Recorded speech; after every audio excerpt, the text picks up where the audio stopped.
Hello student, कैसे हैं आप सब। एक बार पुनः शिव कोचिंग क्लासेस पर स्वागत है। क्लास 12 फिजिक्स एनसीईआरटी में चैप्टर 6 चल रहा है और चैप्टर 6 में आज महत्वपूर्ण टॉपिक चर्चा करेंगे प्यारे बच्चों, दो लंबी परिनालिकाओं के मध्य अन्योन्य प्रेरकत्व। तो सबसे पहले थोड़ा सा अन्योन्य प्रेरणा समझना जरूरी है। जैसे हम मान के चलते हैं, दो आपके पास कुंडली है, एक प्राथमिक कुंडली, द्वितीय कुंडली। दो कुंडली है। जब हम किसी प्राथमिक कुंडली में धारा प्रवाहित करें तो द्वितीय कुंडली में एक धारा उत्पन्न हो जाता है, एक चुंबकीय क्षेत्र उत्पन्न हो जाता है, एक चुंबकीय फ्लक्स में परिवर्तन होता है, जिसके फलस्वरूप प्रेरित धारा उत्पन्न हो जाती है। तो अन्योन्य यानी अन्य के कारण, दूसरे के कारण यहाँ पर जो प्रेरण की क्रिया हो रही है वो अन्योन्य प्रेरण कहलाती है।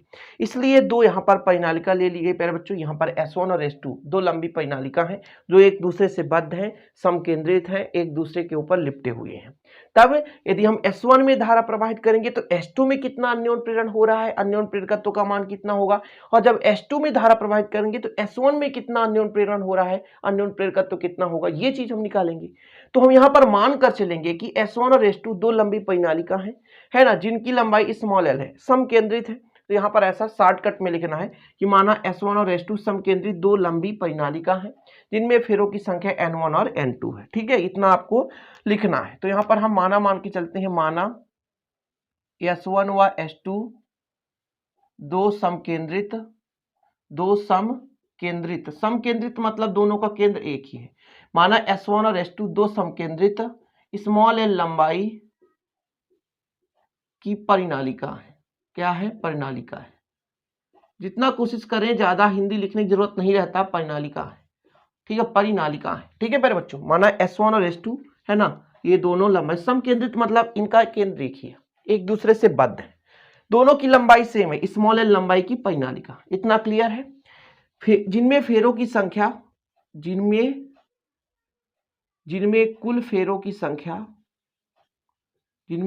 फेरों की संख्या कैपिटल N1 व कैपिटल N2 है। ठीक है, यानी S1 में N1 और S2 में N2 तथा प्रति एकांक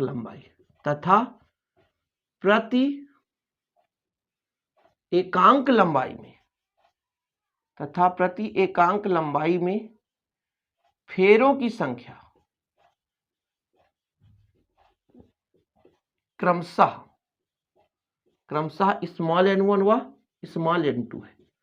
तब यहां पर थोड़ा सा आप लोग समझिएगा प्यारे बच्चों, स्मॉल n तो टोटल फेरे में l का भाग दे दे तो n1 का मान आ जाएगा, y small n2 total n में स्मॉल l का भाग दे दें तो हमारा n2 आ जाएगा, यानी टोटल n2 है।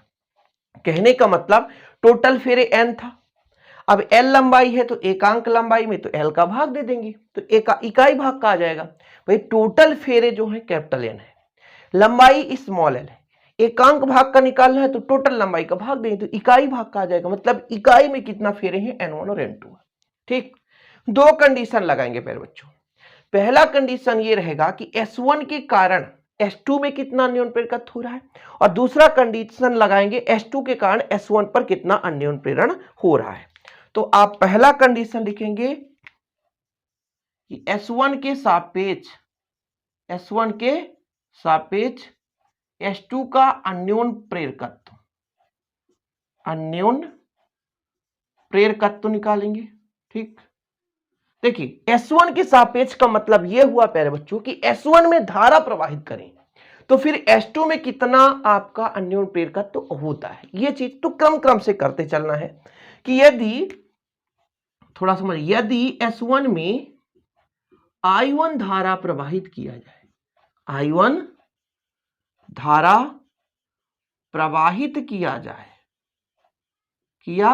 जाए तो S1 के अंदर चुंबकीय क्षेत्र कितना होगा, चुंबकीय क्षेत्र आपको बताना है। S1 के अंदर चुंबकीय क्षेत्र, तो प्यारे बच्चों इसका चुंबकीय क्षेत्र B1 कहलाएगा, 1 के लिए बात कर रहे हैं तो B1 कहलाएगा। और किसी भी लंबी परिनालिका के अक्ष पर, केंद्र पर प्यारे बच्चों अक्ष पर की यदि बात करें तो मुनि, ये ट्रिक है मुनि।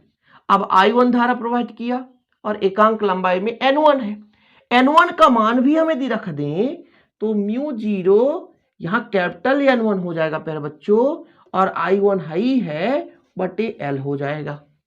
कोई दिक्कत तो नहीं है ना। हमने कहा कि S1 एक परिनालिका है, इसके किसी भी अंदर मतलब जो आपका परिनालिका उसके अंदर किसी भी बिंदु पर जो चुंबकीय क्षेत्र है B1 बराबर mu 0 NI mu 0 N1 I1 बटे L, ये कहां से आ गया? पहले हमने निकाला एकांक लंबाई में फेरों की संख्या दोनों का। अब हम S1 में धारा प्रवाहित कर रहे हैं, पहली परिनालिका में धारा प्रवाहित कर रहे हैं। S1 में जब धारा प्रवाहित कर रहे हैं तो S2 में बद्ध चुंबकीय फ्लक्स उत्पन्न होगा। तो यहां पर थोड़ा सा आपको लिखना पड़ेगा, चूंकि S1 व S2 एक दूसरे से बद्ध हैं, एक दूसरे से बद्ध हैं, ठीक है। इसलिए प्यारे बच्चों, इसलिए S2 में बद्ध चुंबकीय फ्लक्स, क्या? बद्ध चुंबकीय फ्लक्स यानी φ2 निकालेंगे। φ2 क्यों? क्योंकि दूसरे में हो रहा है। किसके कारण? B1 के कारण। और क्षेत्रफल कितना है? तो प्रति एकांक फेरों में क्षेत्रफल कितना है? A है, क्षेत्रफल A है, यानी आपके जो फेरे प्यारे बच्चों प्रत्येक फेरे का जो क्षेत्रफल है वो कैपिटल A है, ठीक है। इतना क्लियर है। मान रख दो B1 का मान, B1 का मान कितना है? म्यू 0 N1 I1 बटे L इंटू A हो गया। ये आपका आ गया φ2 का मान, ये आ गया φ2 का मान, ठीक है। ये φ2 का मतलब क्या हो गया? फ्लक्स, क्या? फ्लक्स प्यारे बच्चों, यानी S1 में हमने धारा प्रवाहित किया I1, तो द्वितीय कुंडली में प्रेरण की क्रिया के फलस्वरूप इतना चुंबकीय फ्लक्स उत्पन्न हो गया। किंतु आपको पता है अन्योन प्रेरण का फार्मूला होता है किंतु M किसके कारण? पहले के कारण। किस पर? दूसरे पर। पहले के कारण दूसरे पर अन्योन प्रेरण का फार्मूला कितना होता है? तो होता है दूसरे पे फेरों की संख्या कितनी है प्यारे बच्चों? N2 है, और फ्लक्स कितना होगा? I2 होगा, और धारा कितना बह रहा होता है? I1। किसके कारण? पहले, यहां I1 क्यों लिखा जा रहा है? क्योंकि पहले के कारण ये उत्पन्न हो रहा है। यहां पे I1 धारा है, इसके कारण इस पर चुंबकीय फ्लक्स या अन्योन प्रेरण हो रहा है, ठीक है। तो वैल्यू पुट कर दो, वैल्यू पुट कर दो। अभी फर्स्ट कंडीशन चल रहा है, फिर दूसरा कंडीशन भी करेंगे, इसलिए मैं कह रहा हूं वैल्यू पुट करो प्यारे बच्चों। तो यहां पर आपका φ2 का मान रखना होगा, तो N2 तो N2 कर दो, I1 है तो I1 कर दो, इनटू φ2 का जो वैल्यू है वो म्यू 0 है, N1 है, I1 है, A बटे L है। यदि हम कुछ काट पीट दें प्यारे बच्चों तो कितना निकल कर आएगा? यदि हम काट दें तो I1 से I1 कट जाएगा, तो आपके पास निकल कर आएगा किसका मान? M2 का मान, M21, यानी पहले के काट दूसरे पर अन्योन प्रेरण। तो आपका म्यू 0 तो म्यू 0 हो जाएगा, N1 तो N1, N2 तो N2, फिर आपके पास I1 से I1 कट गया, बचा A बटे स्मॉल l प्यारे बच्चों। ये आपका अन्योन प्रेरकत्व तो आ गया पहले के कारण दूसरे पर, यानी S1 के सापेक्ष S2 का अन्योन प्रेरकत्व है, अन्योन प्रेरकत्व है। S1 के सापेक्ष S2 का अन्योन प्रेरकत्व कंप्लीट हो गया। इसी तरीके से सेम हम करेंगे, ये हमारा समीकरण है प्यारे बच्चों, इसको हम समीकरण 1 दे सकते हैं क्योंकि लास्ट में हम इसी से निष्कर्ष निकालेंगे। म्यू 0 है N1 N2 A बटे L, ठीक है। ये आपका पहले के कारण दूसरे पर आपका फ्लक्स परिवर्तन के फलस्वरूप अन्योन प्रेरण की क्रिया हुई, और कितना अन्योन प्रेरकत्व का मान आया M21 से दर्शा दिए। स्क्रीनशॉट आप ले लें आप लोग।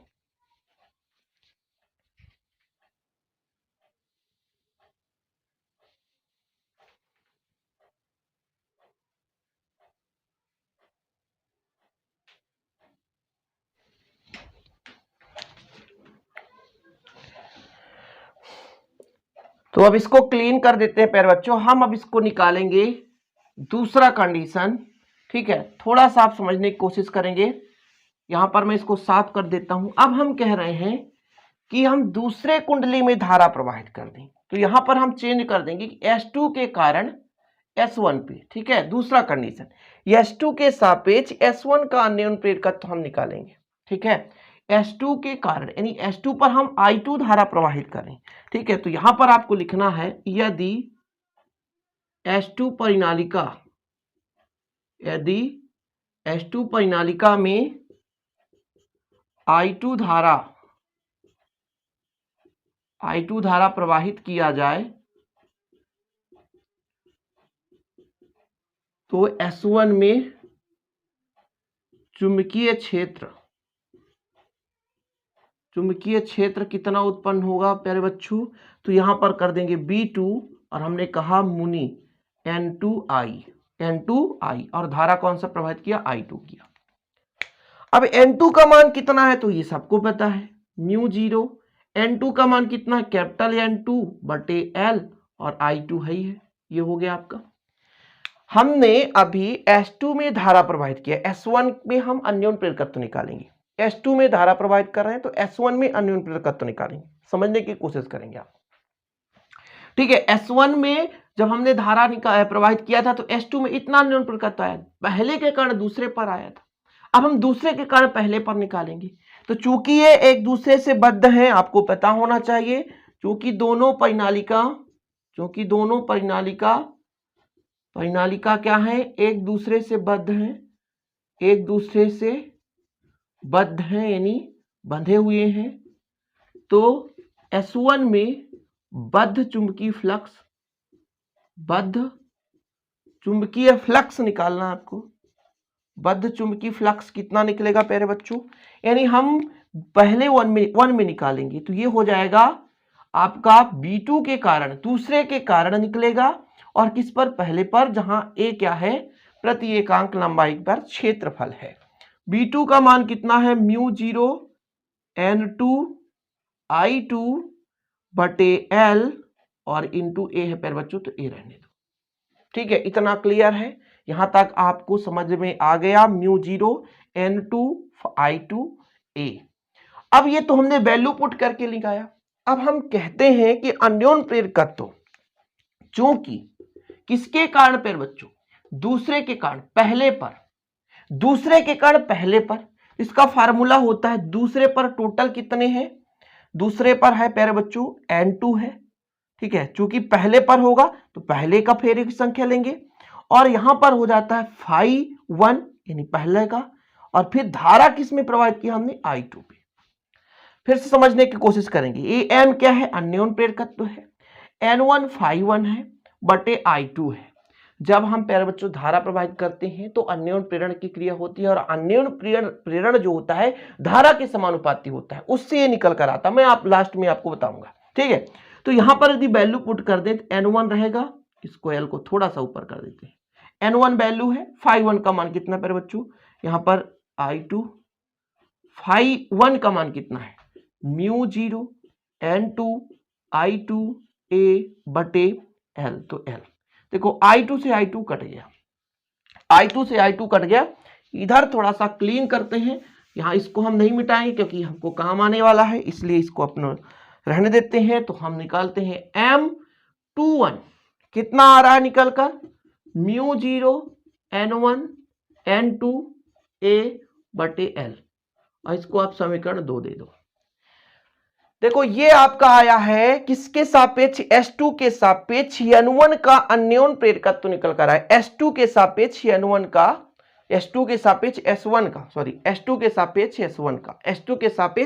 का अन्योन प्रेरकत्व। समीकरण 1 और 2 से निष्कर्ष निकालें, स्क्रीनशॉट ले लें, फिर आगे हम इसको साफ करते हैं।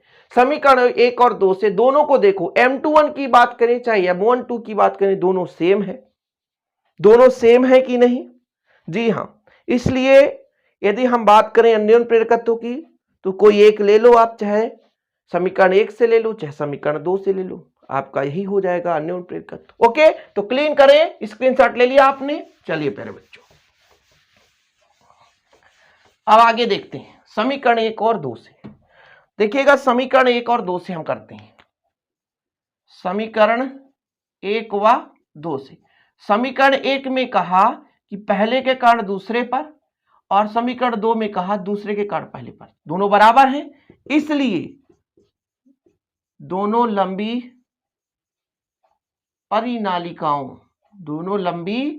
परिनालिकाओं के मध्य अन्योन्य, क्या प्यारे बच्चों? अन्योन प्रेरकत्व कितना निकल कर आएगा?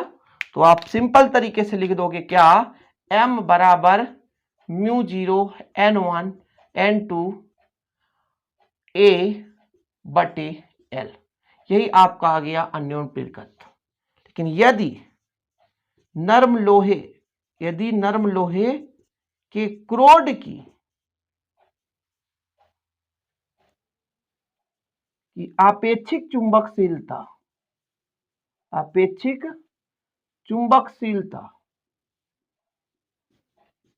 म्यू आर हो तो m का मान आ जाएगा प्यारे बच्चों, m का मान आ जाएगा म्यू0 n1 n2 A/L।